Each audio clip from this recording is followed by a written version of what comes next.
Dernier reportage en Ukraine avec, vous allez le voir, des images assez étonnantes, car la chute du communisme a visiblement libéré, en tout cas, la ferveur ou peut-être les ferveurs religieuses. Exemple surprenant, à Kiev, un prédicateur africain qui connaît un succès absolument inouï.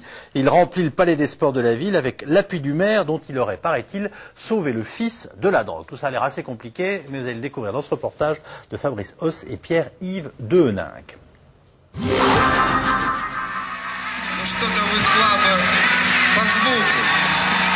C'est la dernière sensation en Ukraine. Un pasteur noir, né au Nigeria, étudiant en Russie, draine les foules à chacune de ses messes à l'américaine. C'est le culte de la personnalité.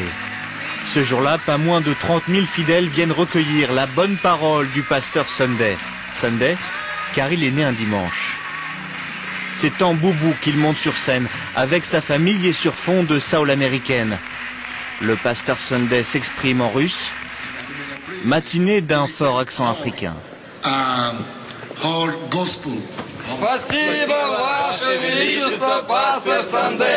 Dans les coulisses, la même ferveur qui rend les pauses difficiles pendant ces chauds marathons qui durent 9 heures. Le pasteur ne refuse aucune accolade, aucune photo. Il fait de son histoire personnelle l'inspiration de ses prêches. Il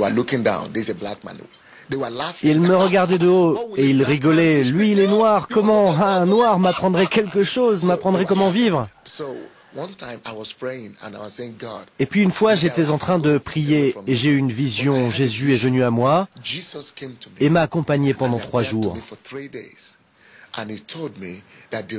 Et il m'a appris que si je n'avais pas de succès avec ces gens, c'est parce que j'attendais des réactions classiques de gens normaux à propos de Dieu et de la Bible. Mais ici, ils ont trop de peine et ils ne viennent pas à l'église. Donc Dieu a dit, ne t'attends pas à ce que les gens viennent vers toi, t'écouter toi. Enlève ton costume, ta cravate et va là où les gens souffrent. Et ça marche. L'ambassade de Dieu, son église évangéliste, compte aujourd'hui 25 000 fidèles réguliers prêts à chanter les louanges d'un pasteur noir en Ukraine. Pour moi, la peau, ce n'est pas important. La couleur de peau. Mais l'esprit qui est intérieur, c'est important. Et intérieur de Pasteur Sunday, vraiment, il se ça. Moi, je connais beaucoup de gens qui ont changé de mentalité avec le pasteur Sunday. Certains ont abandonné la drogue, comme moi. Ici, on nous apprend à faire du business, les anciens toxicos deviennent des hommes d'affaires et financent ensuite des fondations de réhabilitation, d'entraide avec l'argent du business. Le pasteur a une botte secrète. Cet homme, très protégé, Leonid Tchernovetsky, patron d'une banque ukrainienne et surtout maire de Kiev. Ce néo-protestant s'est pris d'affection pour le pasteur Sunday et ne cache pas son soutien à l'ambassade de Dieu.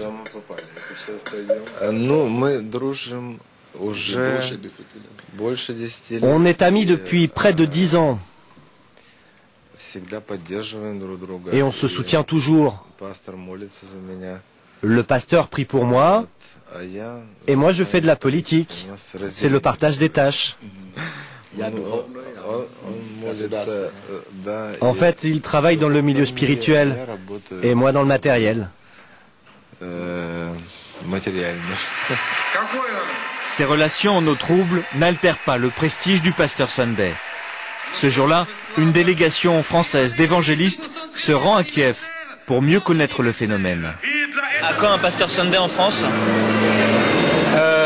C'est-à-dire, vous voulez dire quand...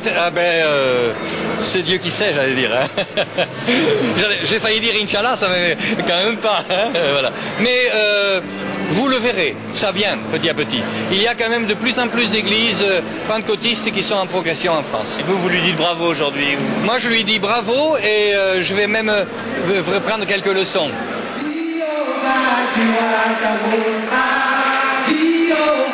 Du coup, le pasteur Sunday se voit pousser des ailes. Après l'Ukraine, il veut évangéliser la Chine, puis l'Arabie Saoudite. Son défi rêvé, être confronté à un imam. On verra bien, dit-il, qui de nous deux, les fidèles écouteront. Alors, le pasteur Sunday nous a fait passer un bon moment, mais c'est quand même intéressant de ce que ça nous dit d'une société en mouvement. Je vous interroge là-dessus parce qu'on nous avait parlé de cet homme et en effet, on arrive devant des palais des sports pleins, c'est-à-dire 25 000 personnes qui viennent avec beaucoup de ferveur assister à ça. Qu'est-ce que ça révèle, d'après vous, Jean Radvanit, de l'Ukraine et de ce que vit ce pays en ce moment? Ça révèle deux choses. D'abord, ça révèle le profond trouble spirituel qui découle de la fin de l'URSS et des certitudes soviétiques. Parce qu'on a vu des palais des sports comme ça, à une certaine époque, sous Gorbatchev, à la fin de la période de Gorbatchev, en Russie, dans toute l'URSS, avec des Russes. Kashpirovski, il y avait des grands comme ça, des grisseurs, etc., qui faisaient des palais des sports pleins. Et d'autre part, ça révèle aussi, pour l'Ukraine alors, une situation religieuse très particulière, puisque les Ukrainiens sont orthodoxes, sont chrétiens orthodoxes, sauf que après 1991, avec l'Ukraine indépendante, ils se sont retrouvés avec 3 églises orthodoxes concurrentes, c'est-à-dire un patriarcat, une partie de l'église orthodoxe qui dépendait du patriarcat de Moscou, qui reconnaissait donc l'influence de Moscou, une église orthodoxe du patriarcat de Kiev, donc indépendante de la Russie et de Moscou, et une église orthodoxe de l'étranger, c'est-à-dire ceux des Ukrainiens qui étaient partis aux États-Unis et au Canada en particulier, qui avaient recréé là-bas leur propre église orthodoxe et qui revenaient en Ukraine en disant que les deux autres étaient liés au KGB, au FSB, à l'Union soviétique et qu'ils étaient des mauvais. Ça manque un peu d'orthodoxie. Et ça a été jusqu'aux bagarres de rue. C'est-à-dire quand l'un des patriarches est mort, il a fallu que ces fidèles qui voulaient l'enterrer dans l'église de la Saint-Serge, c'est-à-dire l'église sacrée de Kiev, les autres ont refusé, et ils ont attaqué le trottoir avec des baramines pour pouvoir l'enterrer sur le trottoir à l'extérieur du monastère. Et il faut ajouter à cela les uniates, c'est-à-dire les catholiques romains orientaux, qui sont très importants en Ukraine occidentale. Donc on a une situation qui est très, très déstructurée, et par conséquent, avec effectivement l'arrivée d'églises étrangères, dont certains sont peut-être comme lui, je ne sais pas si c'est quelqu'un qui est purement, enfin qui agit en nom individuel, mais il y a aussi beaucoup d'églises protestantes et de sectes, etc., qui sont alors des mouvements organisés, soutenus par des églises américaines, de l'autre côté par les Japonais, par les Chinois, Moon, etc. Donc un champ ouvert aux influences diverses qui est profondément troublant. Il y a en effet ce genre de choses qui se jouent dans cette région du monde aujourd'hui. Je pense, mais bon, cette question des églises, d'ailleurs, évangélistes, pentecôtistes, je pense que c'est un mouvement un peu général dans le monde. Ça montre quelque part que aussi l'Ukraine se normalise. C'est ce que je pense aussi. Enfin, il y a un peu ce côté-là. Je pense que ce type de reportage, on n'aurait pas pu le faire effectivement en Ukraine il y a 30 ans. Maintenant, d'ailleurs, peut-être pas ailleurs, mais quelque part, l'Ukraine est, comme d'autres nations, aux prises avec ces naissances de mouvements qui sont extrêmement entrants dans énormément de pays. Hein. Donc ça, c'est pas vraiment exceptionnel. C'est plutôt rassurant, je ne suis pas sûr, parce que, mais en tout cas, ça montre que l'Ukraine se normalise, je crois. Les États-Unis influencent-ils la politique intérieure de l'Ukraine? C'est la question qui nous était posée.